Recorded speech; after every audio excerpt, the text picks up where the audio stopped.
Hi friends, எல்லோருக்கும் வணக்கம். எல்லோரும் எப்படி இருக்கீங்க? நல்லா இருக்கீங்களா? இன்றைக்கி அந்த கதையோட அடுத்த பகுதி தான் பார்க்க போகிறோம். அதுக்கு முன்னாடி நீங்கள் செய்ய விஷயம் என்ன கேட்டிங்கன்னா, மறக்காமல் நம்ம சேனலை சப்ஸ்கிரைப் பண்ணிக்கோங்க. கீழே இருக்க பெல் பட்டனையும் கிளிக் பண்ணுங்கள். அப்போ தான் போடக்கூடிய வீடியோக்கள் எல்லாமே உடனுக்குடனே உங்களுக்கு நோட்டிஃபிகேஷன் வரும். ஸோ மறக்காமல் சேனலை சப்ஸ்கிரைப் பண்ணிட்டு வீடியோ பாருங்கள் ஃப்ரெண்ட்ஸ். வாங்க நம்ம கதைக்குள்ளே போகலாம். நான் அந்த ஐடி கம்பெனிலே வேலை பார்க்கலாம் அப்படின்னு சொல்லிட்டு முடிவு பண்ணேன். ஆனால் அம்மா என்ன சொன்னாங்கன்னா, 2 வருஷம் நீ வேலை பார்த்துட்ட, வேறு ஏதாச்சும் புதுசாக எக்ஸ்பீரியன்ஸ் கெயின் பண்ணணும். அப்படி இருந்தால் தான் கொஞ்சம் நம்மளுக்கு நல்லாயிருக்கும் அப்படிங்கிற மாதிரி சொன்னாங்க. நான் அதுக்கு சொன்னேன், அதெல்லாம் நீ சொல்கிறதெல்லாம் கரெக்டு தாம்மா.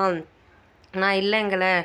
இருந்தாலும் ஒரு சில நேரங்களில் நம்மளுக்கு ஒரு சில விஷயங்களை நம்ம புரிஞ்சுக்கிறதுக்கான இதுங்கிறது வேணும்லம்மா அப்படின்னோடனே, சரி அதெல்லாம் ஓகே தாம்மா, நான் இல்லைங்கள. அதுக்காக நம்ம யாரையும் இது சரி அது சரின்ட்டு நம்ம சொல்லிக்கிட்டு இருக்க முடியாதுல்ல. எனக்கு அந்த கம்பெனியில் ஒர்க் பண்ணது ஓரளவு எனக்கு பிடிச்சிருக்கு. ஆனால் இருந்தாலும் சம்பளங்கிறது எனக்கு ஏறுற மாதிரியே தெரியல. அதே மாதிரியே தானே இருந்துக்கிட்டு இருக்கு அப்படின்னோடனே, விடு அதை பார்த்துக்கலாம், சம்பளத்தை பற்றி நம்ம இப்போதைக்கு யோசிக்கிற மாதிரி இல்லை. இருந்தாலும் உனக்கு ஒரு எக்ஸ்பீரியன்ஸுக்கு தான் நான் சொல்கிறேன். ஒரே இடத்துல இருந்தாலும் உனக்கு அந்தளவுக்கு சரியான ஒரு பிளாட்ஃபார்ம் கிடைக்காது அப்படிங்கிற மாதிரி தான் நான் நினச்சிக்கிட்டு இருக்கேன் அப்படின்னோடனே, ஆமாம் அதுவும் உண்மை தான். நம்மளுக்கு ஒரு சில விஷயங்கள் கிடைக்கிறதுக்கான இதுங்கிறது நம்மளுக்கு வேணும். அப்படி இருந்தால் மட்டும்தான் நம்ம இந்த நேரத்தில் சரியாக எந்த விஷயத்த இருந்தாலும் பண்ண முடியும் அப்படின்னோடனே, ஆமாம் அதெல்லாம் உண்மை தான். இப்போ இருக்கிற டைமிங்க்கு நம்ம யாரையும் எதுக்கும் நம்ம இது பண்ண முடியாத மாதிரி தானே சூழ்நிலை இருக்குது அப்படின்னோடனே, அதெல்லாம் உண்மை தான். நீ சொல்கிறதெல்லாம் கரெக்டான ஒரு விஷயந்தான். அதுக்காக நம்ம யாரையும் இப்போ இருக்கிறத நம்ம குறை சொல்லிகிட்டு இருக்க முடியாது அப்படின்னோடனே, ஆமாம் அதெல்லாம் குறை சொல்ல முடியாது தான். குறை சொல்கிற விஷயங்கள் நம்ம அதுக்காக கொஞ்சம் எல்லாரையும் நம்ம பார்த்து தான் இது பண்ணணும் அப்படிங்கிற மாதிரி சொல்லியாச்சு. அடுத்த 2-3 நாளைக்கு அப்புறம் எல்லாமே சரியாயிடுச்சு அப்படிங்கிற மாதிரி நான் யோசிச்சுக்கிட்டு இருந்தேன். ஆனால் நம்ம எல்லாமே சரியாயிடுச்சுன்னு நினைக்கிறோம். ஆனால் போக போக எல்லாம் அதுக்கான நேரத்தை நம்ம ஒதுக்கிக்கிறதுக்கான இதுங்கிறது நம்மளுக்கு வேணும் அப்படிங்கிற மாதிரி இருந்துச்சு. அப்படின்னோடனே சரி பார்த்துக்கலாம், முடிஞ்ச அளவுக்கு நம்மளால் என்ன செய்ய முடியுதோ அதை பார்த்துட்டு நம்ம இது பண்ணிக்கலாம் அப்படிங்கிற மாதிரி யோசிச்சுக்கிட்டு இருந்தோம்.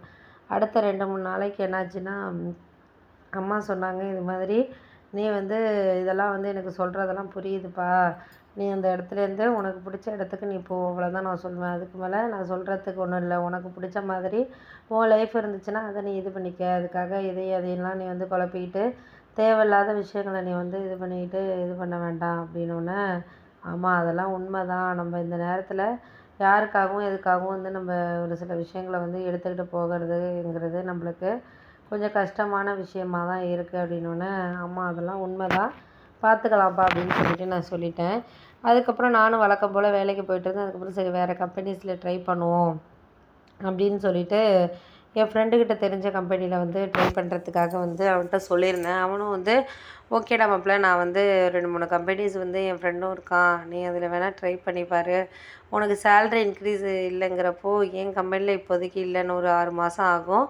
அதுக்கப்புறம் நீ வேணால் 6 மாதம் வெயிட் பண்ணனா வேணால் நான் இங்கே ரெக்கமெண்ட் பண்ணுறேன் உன்னை. ஏன்னா உனக்கு எக்ஸ்பீரியன்ஸ் இருக்குனால ரெக்கமெண்டேஷன் கூட தேவையில்லை. என் கம்பெனியில் ஓரளவு நீ ஃப்ரெஷராக இல்லாமல் ஓரளவு எக்ஸ்பீரியன்ஸ்டாக இருந்தால் கூட எடுப்பானுங்க அப்படிங்கிற மாதிரி சொன்னோன்னே, ஆமாம் அதுக்காக தான் நானும் எல்லாமே மெனக்கெடுறேன், வேறு வழி இல்லைல்ல அப்படிங்கிற மாதிரி இது பண்ணோன்னே, ஆமாம் அதெல்லாம் சரி தான். நம்மளுக்கு ஒரு சில விஷயங்கள் கொஞ்சம் கடினமாக தான் இருக்குது. அதுக்காக நம்ம யாரையும் குறை சொல்லிக்கிட்டு இருக்க முடியாது. குறை சொல்லாமல் எல்லா விஷயத்தையும் நம்ம கடந்து போகிறதுக்கான இதை நம்ம கற்றுக்கிட்டு தான் இருக்கணும் அப்படிங்கிற மாதிரி தான் யோசிச்சுட்டு இருக்கேன் அப்படின்னோடனே, ஆமாம்மா அதெல்லாம் உண்மை தான். இருந்தாலும் நம்மளுக்கு அந்த நேரத்தில் எதுவுமே சரியாக இல்லை அப்படிங்கிறது மாதிரி இது பண்ணோன்னே, பார்த்துக்குவோம் அப்படிங்கிற மாதிரி நான் சொல்லிகிட்டு இருந்தேன்.